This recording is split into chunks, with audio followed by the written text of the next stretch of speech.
realização desse trabalho, o personagem escolhido foi John Forbes Nash, do filme Mentes Brilhantes de 2002, que foi baseado em sua vida real, o qual foi diagnosticado com esquizofrenia.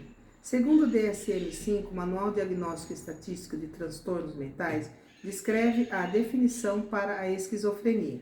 Critérios diagnósticos: 2 ou mais dos itens a seguir, cada um presente por uma quantidade significativa de tempos durante um período de 1 mês ou menos, se tratados com sucesso. Pelo menos um deles deve ser: número 1, delírios; 2, alucinações; 3, discurso desorganizado; 4, comportamento grosseiramente desorganizado ou catatônico; 5, sintomas negativos, exemplo, expressão emocional diminuída ou avolia. Sinais contínuos de perturbação persistem durante pelo menos 6 meses. Há também o risco de suicídios, ou seja, cerca de 5 a 6% dos indivíduos com esquizofrenia morrem por suicídio, em torno de 20% tentam suicídio em uma ou mais ocasiões, e muito mais têm ideação suicida importante. Um comportamento suicida ocorre por vezes em resposta ao comando das alucinações, para prejudicar a si mesmo ou a outros. O risco é maior também no período após um episódio psicótico ou alta hospitalar. As consequências funcionais da esquizofrenia estão associadas à significativa disfunção social e profissional. A progressão educacional e a manutenção do emprego costumam ficar prejudicadas pela avolia ou por outras manifestações do transtorno. O filme que se trata do trabalho foi baseado numa história real do matemático John Forbes Nash e sua chegada na Universidade de Princeton, nos Estados Unidos. É apresentado no filme como um indivíduo arredio, com atitudes estranhas. Aos poucos ele vai se afastando dos colegas e das aulas. Ele se refugia dos estudos no seu quarto, por causa de uma busca obstinada em desenvolver uma pesquisa com o intuito de ser original. O John Nash, antes mesmo de ser conhecido como gênio da matemática, aos 21 anos, ele já se mostrava uma pessoa com alguns déficits sociais e limitações interpessoais, mostrando uma capacidade reduzida de se relacionar com as pessoas próximas, portanto, com características de personalidade esquizotípica. Também quando outros sinais vão surgindo da esquizofrenia paranoide, ele apresenta aspectos como delírios persecutórios, delírios de referência, onde ouvia vozes, percebia estímulos vindos de ambiente, delírios de grandeza, delírios de controle, alucinações, visualizações de personagens e também hipnopômpicas.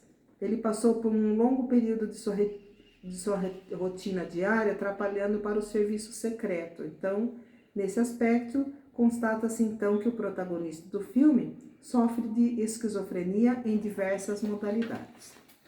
No caso de John Nash, o que se percebe ao longo do filme é que os sintomas vão se intensificando, conforme aumenta sua autocobrança por resultados na universidade e a pressão exercida sobre ele. O protagonista do filme vivencia experiências de competitividade com seus colegas da universidade. John, um matemático com um grau elevado de inteligência, se fascina com os números, fórmulas e teoremas e tenta mudar essas teorias através das reformulações próprias. Os colegas admitiam que John era um gênio, mas zombavam dele ao competir. Por se tratar de um caso verídico, nota-se no filme que John segue este percurso, onde os fatores psicossociais não estão primariamente relacionados com a etiologia da doença, mas certamente influenciam a forma de aparecimento e o curso dos sintomas esquizofrênicos. Os distúrbios do comportamento na esquizofrenia que John apresentou incluíam um comportamento grosseiramente desordenado e catatônico. Os fenômenos catatônicos incluem estupor, catalepsia, automatismo, maneirismos, estereotipias, fazer posturas e caretas, negativismo e ecopraxia. Depois, os sintomas da esquizofrenia se intensificaram em diversas modalidades no seu caso. John demonstrava muita ansiedade em achar a sua ideia e achar ela original. Sentia ser uma pessoa muito diferente de todos. Os primeiros sinais e sintomas da doença aparecem mais comumente durante a adolescência ou início da idade adulta. Sintomas prodrômicos pouco específicos, incluindo perda de energia, iniciativa e interesses, humor depressivo, isolamento, comportamento inadequado, negligência com aparência pessoal e higiene, podem surgir e permanecer por algumas semanas ou até meses. Familiares e amigos, em geral, percebem mudanças do comportamento do paciente nas suas atividades pessoais, contato social e desempenho no seu trabalho ou à escola. Alucinações e delírios são frequentemente observados em algum momento durante o curso da esquizofrenia. Mesmo depois do tratamento das internações, John ainda tinha as mesmas alucinações, as mesmas manias de perseguição, apesar de outros sintomas de esquizofrenia, ou acompanhar também que era o isolamento social. Com o passar do tempo, John consegue ignorar os personagens que ele criou em sua mente e conviver mais com os alunos, recebendo posteriormente o Prêmio Nobel.